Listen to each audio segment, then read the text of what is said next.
वेळूच्या झाडीत दिवसा दुपारी जांभळी अंधारी मोडके देऊळ त्यावरी पिंपळ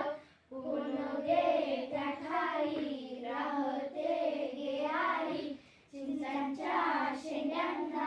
वडाच्या दाड्यांना ओढोनी हलवी